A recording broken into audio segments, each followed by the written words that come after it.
नाज़रीन अस्सलाम वालेकुम। सियासत टीवी में आप सबका इस्तकबाल है।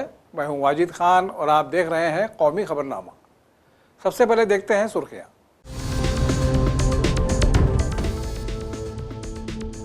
जहां बेहतर सौदा तय होगा तेल वहीं से खरीदेंगे, रूस में हिंदुस्तानी सफीर का बयान। अमरीकी टैरिफ को नामुनासिब और गैर अमली करार दिया।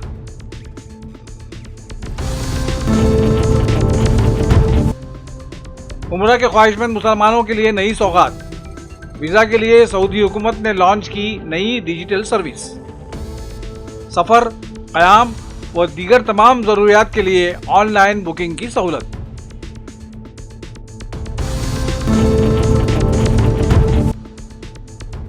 यूपी की सरकार पर अब कोई भरोसा नहीं रहा, अखिलेश यादव का रिमार्क। पूजा पल की जान को खतरा की खबर को करार दिया तशवीशनाक। मरकजी वज़ारत दाखिला से तहकीकात की अपील।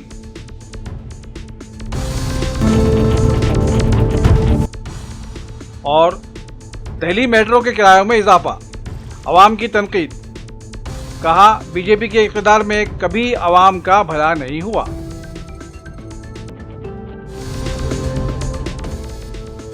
सुर्खियां आपने मुलाहिजा की और अब पेश है खबरों की तफसील।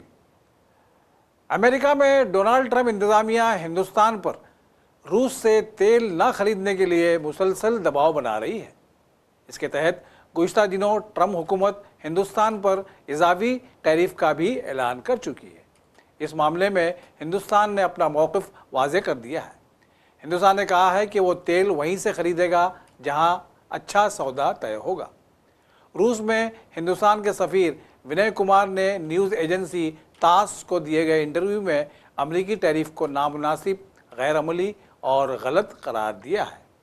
उन्होंने कहा कि हिंदुस्तान की तरजीह अपने 140 करोड़ लोगों को तवानाई तहफ़्फ़ुज़ यकीनी करना है।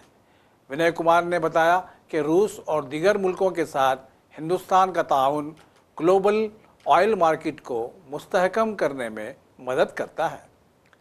हिंदुस्तानी सफ़ीर का यह बयान उस वक्त आया है जब हाल ही में अमेरिका ने हिंदुस्तान के रूस से तेल खरीदने के जवाब में हिंदुस्तानी दरामद पर 25% इजाफी टैरिफ नाफिज कर दिया है, जिससे कुल टैरिफ 50% हो गया। सफ़ीर विनय कुमार ने जोर देकर कहा कि हिंदुस्तान की तवानाई पॉलिसी 140 करोड़ लोगों के लिए ईंधन की सप्लाई यकीनी करना है, ना कि बाहरी सियासी दबाव में आना है। उन्होंने कहा कि हुकूमत हिंद कौमी मफाद के लिए ज़रूरी इक़दामात करती रहेगी। दुनिया भर में उम्रा के ख्वाहिशमंद मुसलमानों के लिए सऊदी हुकूमत ने नई सौगात दी है। सऊदी अरब की वज़ारत उम्रा ने नुस्ख उम्रा नाम से एक नई डिजिटल सर्विस लॉन्च की है, जिससे बैनुल-अक़वामी ज़ायरीन बग़ैर किसी एजेंट के उम्रा वीज़ा के लिए ऑनलाइन दरख्वास्त कर सकेंगे और मुतल्लिक़ा खिदमात हासिल कर सकेंगे। इस प्लेटफॉर्म का मकसद सफ़र उम्रा के अमल को आसान और बेहतर बनाना है। सऊदी वज़ारत के मुताबिक नुस्ख उम्रा को दुनिया भर के मुसलमानों के लिए मुक़द्दस सफ़र को आसान और काबिल रसाई बनाने के लिए डिज़ाइन किया गया है। ये डिजिटल प्लेटफॉर्म सऊदी अरब के बाहर उम्रा ज़ायरीन को सीधे उम्रा वीज़ा के लिए दरख्वास्त करने, रिहाइश, ट्रांसपोर्टेशन, सकाफ़ती सयाहत और इमदादी खिदमात की ऑनलाइन बुकिंग की सहूलत देता है। 130वें तरमीमी बिल का दिफा करते हुए वज़ीर दाखिला अमित शाह ने दावा किया है कि यह कानून जेल में रहने वाले वज़रा के एहतसाब का एक बड़ा कानून बनेगा। उन्होंने अपोजिशन को तनकीद का निशाना बनाते हुए कहा कि उन्हें यह समझना चाहिए कि वज़ीर आज़म मोदी ने अज़ खुद इस बिल में वज़ीर आज़म के नाम को शामिल करने की तजवीज़ रखी थी। उनका कहना था कि हम वज़ीर आज़म को एहतसाब के दायरे में ला रहे हैं, तो अपोजिशन को इससे कोई एतराज़ नहीं होना चाहिए। कई सारे मुख्यमंत्री भी गए, मंत्री भी गए और सब ने इस्तीफा देकर जेल में गए। अभी अभी एक ट्रेंड शुरू हुआ कि जेल में जाने के बाद भी इस्तीफा नहीं देना। ढेर सारे ऐसे लोग हैं जिन्होंने इस्तीफा दिया। तमिलनाडु के कुछ मंत्रियों ने नहीं दिया, दिल्ली के मंत्री और मुख्यमंत्री ने नहीं दिया, और सरकार के सचिव, डीजीपी, मुख्य सचिव इनके पास आदेश लेने के लिए जेल में जाएंगे। ये क्या हमारे लोकतंत्र को दुनिया में सम्मान दिलाएगा क्या? ये मुद्दे पर चिंता चर्चा होनी चाहिए, नहीं होनी चाहिए? और मैं आज जो कांग्रेस पार्टी इसका मुखर कर विरोध कर रही है, वो कांग्रेस पार्टी के एक स्टैंड को ही मैं कह रहा हूं। जब यूपीए की सरकार थी, श्री मनमोहन सिंह जी इनके प्रधानमंत्री थे और लालू प्रसाद यादव जी इनके मिनिस्टर थे। लालू प्रसाद जी को सजा हो गई। मनमोहन सरकार एक ऑर्डिनेंस लेकर आई कि 2 साल की सजा हो तो भी अपील का स्टेज बाकी है तो उनकी सदस्यता नहीं जाती है। यही मॉरल ग्राउंड था जो आप कोट कर रही हो। तो एक ऑर्डिनेंस लेकर आए कि हम इसको बदल दे रहे हैं। ऑर्डिनेंस से बदलने का कैबिनेट ने प्रस्ताव भी किया। यही श्री राहुल गांधी इसको कंप्लीट नॉनसेंस कहकर सार्वजनिक रूप से प्रेस कॉन्फ्रेंस में फाड़े थे ऑर्डिनेंस को। और देश की कैबिनेट ने और देश के प्रधानमंत्री ने जो फैसला लिया था, उनकी पार्टी के ही प्रधानमंत्री ने जो फैसला लिया था, उसका मॉरल ग्राउंड पर उन्होंने मखौल उड़ाया था। और मनमोहन सिंह एक सॉरी फिगर बनकर रह गए थे पूरी विश्व के सामने। आज वही राहुल गांधी बिहार में सरकार बनाने के लिए सजा हो गई, वो लालू प्रसाद जी को गले मिल रहे हैं। ये ड्यूअल स्टैंडर्ड नहीं है क्या? ये शोभा देता है क्या? 3 चीजों से ये सारे आरोप खारिज हो जाते हैं। एक तो प्रधानमंत्री जी ने स्वयं अपने आप को इसमें डाला है। एक जमाने में कांग्रेस 39वां संविधान, प्रधानमंत्री ने डाला है, पहले नहीं थे क्या प्रधानमंत्री? ना, पहले तो प्रोविजन ही नहीं था। तो जब कानून ड्राफ्ट हो रहा था तो उन्होंने खुद डाला अपना? हाँ, खुद डाला है। पहले 39वां जो संशोधन था, इसमें इंदिरा जी उपराष्ट्रपति राष्ट्रपति के साथ साथ खुद को भी इनके खिलाफ कोई वैधता नहीं रहती है चुनावी मुकदमों का एक संविधान संशोधन लेकर आई थी। वो खैर कांग्रेस पार्टी और श्रीमती इंदिरा गांधी की नैतिकता का सवाल है। नरेंद्र मोदी जी अपने खिलाफ खुद संविधान संशोधन लेकर आए हैं कि प्रधानमंत्री भी जेल में जाएगा। साबिक नायब सदर जमहूरिया जगदीप धनखड़ को लेकर वजीर दाखिला अमित शाह ने एक बयान दिया। उस पर कांग्रेस कायद जयराम रमेश ने अपने रद्द-ए-अमल का इजहार किया है। दरअसल अमित शाह ने कहा था कि अपोजिशन को नायब सदर जमहूरिया के इस्तीफा पर हंगामा नहीं करना चाहिए। इस कहानी में और भी कुछ हो सकता है। इस पर कांग्रेस कायद ने धनखड़ के उसूल व आदाब और प्रोटोकॉल पर अमल करने और किसानों की फलाह और अदालती जवाबदेही के लिए बेखौफ होकर बोलने की तारीफ की। जयराम रमेश ने अपने एक्स पोस्ट में कहा, आज वजीर दाखिला ने और भी कुछ कहने की कोशिश की है, लेकिन उन्होंने सिर्फ राज को और गहरा कर दिया है। इस बात की कोई वजाहत नहीं है कि किसानों के मफाद की वकालत करने वाले नाकाबिल तस्खीर और पुरजोश धनखड़ 1 महीने से भी ज़्यादा वक्त से पूरी तरह से राब्ते से बाहर क्यों है? समाजवादी पार्टी के सरबराह अखिलेश यादव ने समाजवादी पार्टी से निकाली गई एमएलए पूजा पल की जान को खतरा के दावों पर शुकूक का इजहार करते हुए कहा कि यह मामला संगीन और तशवीश का बायस है और इसकी गैर जानिबदाराना तहकीकात की ज़रूरत है। एक प्रेस कॉन्फ्रेंस से खिताब करते हुए यादव ने कहा, यह समझना मुश्किल है कि कोई वज़ीर आला से मुलाकात कर रहा है और उनकी जान को खतरा है। उनका कहना था कि अब यूपी की सरकार पर कोई भरोसा नहीं रहा। बात समझ में नहीं आती है कि कोई मुख्यमंत्री से मिले और उसको जान का खतरा दूसरे दल के नेता से हो। ये बात मैं समझ नहीं पा रहा हूं। शायद वो मीडिया, वो वाला मीडिया मुझे शायद समझा पाई ये बात। अरे भाई, यहां हम लोग जेल चले जाएंगे भाई, मार देंगे बीजेपी वाले। हालांकि नहीं बोलना चाहिए हमें ये बात, लेकिन अगर कोई ऐसी बात है किसी के मन में कि किसी से खतरा है, तो हम समाजवादी पार्टी के लोग, हालांकि पत्र में वही बात है कि इसकी जांच हो, इसकी जांच हो कि आखिरकार कौन ऐसे लोग हैं, कौन ऐसे संगठन के लोग हैं जो किसी की जान ले सकते हैं, जिस किसी को खतरा है किसी से, इसकी सरकार जांच करे। और हम उत्तर प्रदेश की सरकार पर भरोसा नहीं कर सकते, इसीलिए ये पत्र हम लोगों ने दिल्ली की सरकार को, गृह मंत्री जी को लिखा है। हमें उम्मीद है वहां से न्याय मिलेगा हम लोगों को, यहां से तो उम्मीद नहीं है। और फिर कितने वर्षों हमारे साथ थे, तब खतरा था ही नहीं किसी को, सब समझते हो आप।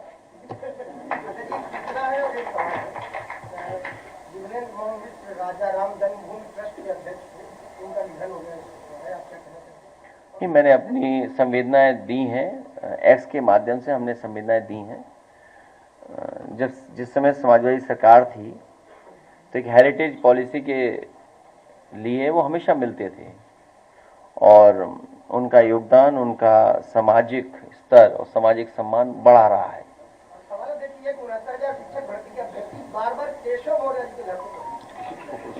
ये बंटवाइए चिट्ठी।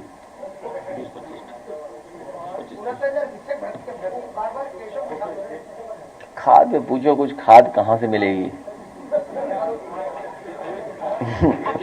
पूजा पाल ने आरोप लगाया है कि उनके साथ अगर कोई भी घटना होती है तो उसका जिम्मेदार सपा पार्टी होगी। अगर यहाँ पर कोई भी हमारे इसमें हॉल में गड़बड़ होती है तो उसकी जिम्मेदार आप होंगी। सर, हम तो क्वेश्चन कर रहे हैं, हम कैसे जिम्मेदार होंगे? तो हम कैसे जिम्मेदार होंगे ये बताओ? नहीं, वो तो चल रहा है इसलिए हमने नहीं, इसीलिए हमने आपसे पूछा कि हम कैसे जिम्मेदार होंगे। जो बात आप अपनी घबरा रहे हो, उस सवाल से आप खुद घबरा जा रही हैं। हमारे ऊपर ही आरोप लगा दिया। यही तो मैं सुनना चाहता था आपसे। लेकिन क्या जवाब दिया है? हमारा जवाब आपने दे दिया, मैं आपको धन्यवाद देता हूँ। नहीं, इसकी जांच होनी चाहिए कि आखिरकार क्या है, बड़ा सीरियस मसला है ये।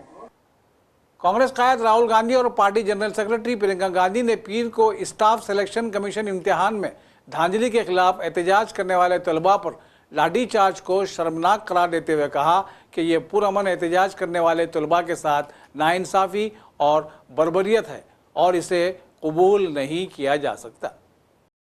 दिल्ली मेट्रो रेल कॉरपोरेशन ने आज यानी पीर से मेट्रो के किराए में इजाफा कर दिया है।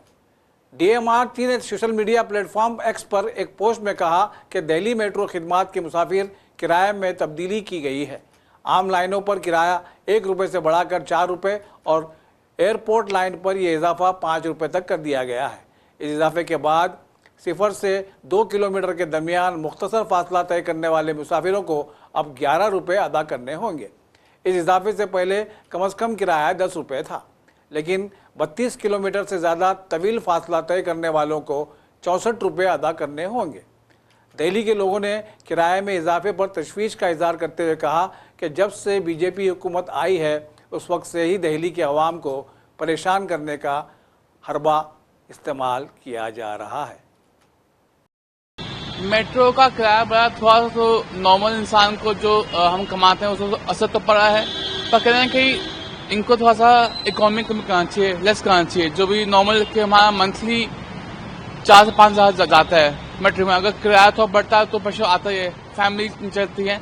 वैसे अदरवाइज अगर देखें फैसिलिटीज वाइज तो अच्छा है, इतना तो नॉर्मल बढ़ेगा, पर अगर थोड़ा सा और चीप होता डिस्काउंट में तो और अच्छा होता। वैसे तो मेट्रो बहुत कंफर्टेबल है, ये लाइफ है दिल्ली की, तो वैसे बहुत बढ़िया है, हल्का फुल्का फर्क पड़ा है। जो मिडिल क्लास फैमिली है वो तो अफोर्ड कर नहीं पाती है, मेट्रो स्टेशन का ये जो किराया वगैरह होता है ये अफोर्ड नहीं कर पाती है। कुछ लोग होते हैं जो अफोर्ड कर लेते हैं, कुछ लोग होते हैं जो नहीं अफोर्ड कर पाते हैं। तो मेरा मानना है कि ये जो बढ़ा है किराया, ये थोड़ा सा मैक्सिमम कम होना चाहिए कि मिडिल क्लास लोग भी उसको अफोर्ड कर सकें और उसी तरीके से यूज कर सकें। आपका मानना है कि जो किराया बढ़ा वो कम होना, थोड़ा कम रहना चाहिए, जो अपने लेवल पे है वो अपने लेवल पे ही रहना चाहिए। एक तरीके से ठीक है, अगर उनका टैक्स ज्यादा आ रहा है, उनको कन्वीनियंस के लिए ज्यादा चार्ज लग रहा है तो गवर्नमेंट का वे ठीक है, बट हम लोगों को थोड़ा मतलब वैसे पे करने में आसानी हो उसके लिए उनको कन्वीनियंस बनाना चाहिए। जैसे जो मेट्रो कार्ड है वो हर जगह यूज नहीं होता, वो एक मेजर दिक्कत है। बाकी वो लोग अगर 2 या 4 रुपए बढ़ा भी दे तो उससे कोई प्रॉब्लम नहीं है। किराया तो नहीं बढ़ना चाहिए था।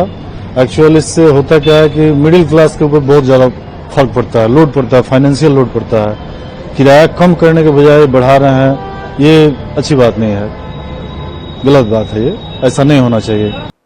वज़ीर-ए-आज़म नरेंद्र मोदी ने आज फिजी के वज़ीर-ए-आज़म सत्यवेनी राबुका से मुलाकात की और बाहमी ताल्लुकात पर तबादला ख्याल किया। याद रहे कि फिजी के वज़ीर-ए-आज़म अपनी अहलिया के साथ हिंदुस्तान के 4 रोज़ा दौरे पर इतवार को नई दिल्ली पहुँचे।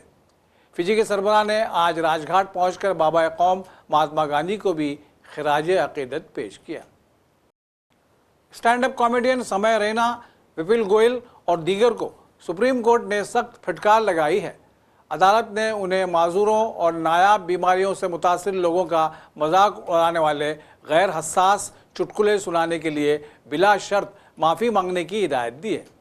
एक अर्जी पर समाअत करते हुए सुप्रीम कोर्ट ने इस कॉमेडियन की सख्त सरजनिश की। अर्जी में इल्ज़ाम लगाया गया था कि इन कॉमेडियन ने अपने शो में माजूरों और नादिर बीमारियों का मजाक उड़ाया, जिससे लोगों के जज्बात मजरूह हुए। सुप्रीम कोर्ट ने समय रैना, विपुल गोयल, बलराज परमीत सिंह घनी, सोनाली ठक्कर और निशान जगदीश तनवर को बुलाकर बिला शर्त माफ़ी शाया करने की हिदायत दी है। अदालत ने उन्हें social media platform YouTube channel पर भी अवामी तौर से माफ़ी मांगने के लिए कहा है। साथ ही उनसे एक हलफनामा दाखिल करने को कहा है, जिसमें बताया जाए कि उन्होंने नादिर बीमारियों और माजूरियत के लिए क्या काम किया है। अदालत ने उनसे ये भी सवाल किया कि उन पर कितना जुर्माना लगाया जाना चाहिए। कॉमनवेल्थ लिफ्टिंग चैंपियनशिप में हिंदुस्तान की 16 साला बच्ची प्रीति अस्मिता भोई ने शानदार कारकर्दगी का मुजाहरा करते हुए तलाई तमगा हासिल कर लिया है। प्रीति ने 44 किलोग्राम जुमरे में सबसे ज़्यादा वजन उठाकर यह कारनामा अंजाम दिया। उसने अपने जुमरे में मजमूई तौर पर सबसे ज़्यादा 150 किलो वज़न उठाया। सनीच में वो दूसरे मुकाम पर रही थी, जबकि क्लीन एंड जर्क में उसने पहला मुकाम हासिल किया। प्रीति ने IWLF नेशनल यूथ चैम्पियनशिप में तीसरा मुकाम हासिल किया था। उसके बाद पटना में हुए खेलो India national weight lifting championship में उसने चांदी का तमगा हासिल किया। बाद 2024 में पेरू में हुए यूथ वेट लिफ्टिंग चैम्पियनशिप में अव्वल मुकाम पर रही। पेरू में उसने तारीख रकम करते हुए तलाई तमगा हासिल किया था। अब कॉमनवेल्थ गेम में भी उसने हिंदुस्तानी परचम लहरा दिया है। उत्तर प्रदेश के बुलंदशहर के खुर्जा में खौफनाक सड़क हादसा पेश आया है। कौमी शाहराह 34 पर अरनिया इलाके के घुटाल गांव के करीब अकीदतमंदों से भरी ट्रैक्टर ट्रॉली को कंटेनर ने पीछे से जोरदार टक्कर मार दी, जिससे 8 लोगों की मौत हो गई, जबकि तकरीबन 50 अफराद जख्मी हो गए। बताया जाता है कि ट्रैक्टर ट्रॉली पर सवार सभी लोग कासगंज से राजस्थान के गोगामेड़ी जा रहे थे। बुलंदशहर के SSP दिनेश कुमार ने सिंह के मुताबिक ट्रैक्टर में 50 से 60 अकीदतमंद सवार थे। 45 लोगों का इलाज अभी जारी है, जिनमें से 3 की हालत नाजुक बताई गई है। और आखिर में सुर्खियों पर एक और नज़र।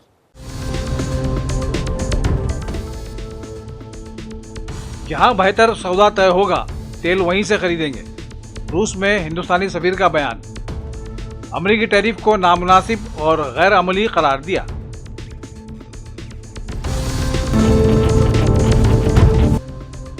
उम्रा के ख्वाहिशमंद मुसलमानों के लिए नई सौगात। वीज़ा के लिए सऊदी हुकूमत ने लॉन्च की नई डिजिटल सर्विस। सफ़र, क़याम व दीगर तमाम ज़रूरियात के लिए ऑनलाइन बुकिंग की सहूलत।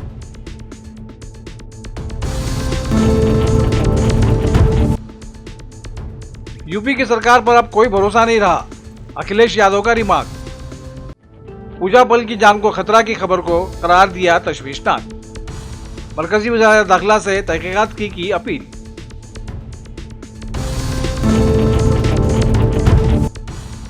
और दिल्ली मेट्रो के किरायों में इजाफा, अवाम की तनकीद। कहा, बीजेपी के इक़्तिदार में कभी अवाम का भला नहीं हुआ।